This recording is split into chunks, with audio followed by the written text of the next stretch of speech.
for all the members who are standing here, we view education as the only profession that elevates our society one child at a time.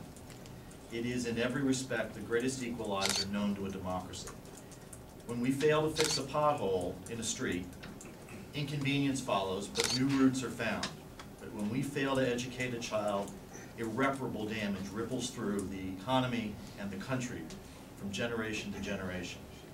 What has separated North Carolina from the rest of the southern United States, and in fact, more recently from most of the United States, is one of the best, if not the best, university and community college systems in the country, and a significantly improving and innovative K-12 system.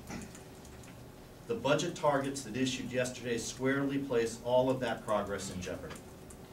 These cuts are first and foremost massive, representing a 12% cut to education in 1 year in the budget, and go far beyond, I think, what anyone would reasonably have expected. But it is important to put those proposed targets in context. The second context is a recognition at the same time this is happening, all of the federal stimulus money used at local school district levels, and to some degree at universities and community college, is also gone. And putting it in a third context, local counties are also beset by financial difficulties and unable to fill in gaps as they might have been in previous years. All the good faith rhetoric in the world can't hide the fact that cuts near this magnitude will dramatically eviscerate the ability of this state to provide a constitutionally sound basic education to all of our children, let alone provide a 21st century global education to everyone who needs it. If you think education is expensive, try the cost of ignorance. North Carolina did that for generations, and we decided that is not where we want to be. And the last 2 decades made serious changes that were making extraordinary progress. But these budget targets, if they are enacted, will stop that progress, and as Representative Rapp said, set it back quite a bit of time. No matter how good your intentions are, the impact of the cuts here, under any reasonable scenario, will require decrease in quality, access, availability, and reputation of our universities, our community colleges, and our public schools. These targets also devastate morale in and out of the classroom and send yet another wrong message to the rest of the world that North Carolina is on a path to not sustain its historic commitment to its citizens and to the one set of institutions that has propelled it for the last 2 decades to the head of the class.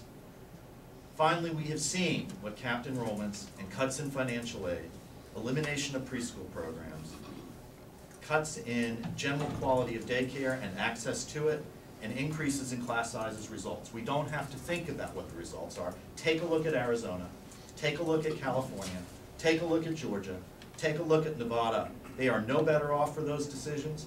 Their deficits are higher, and now they have eliminated what once were excellent educational institutions in their states. The targets that we have today are as unreasonable and unnecessary as they are unwise. Efficiencies, yes. Better ways to educate our children, absolutely. Reform where needed, we're with them. But the fiscal evisceration of the public school, community college, and university system that these targets, if implemented, would mean, no, the members of this caucus will not support that.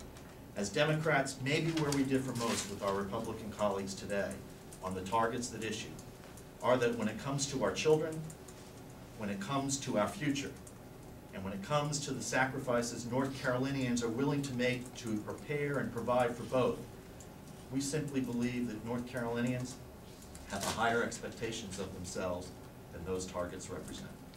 Thank you.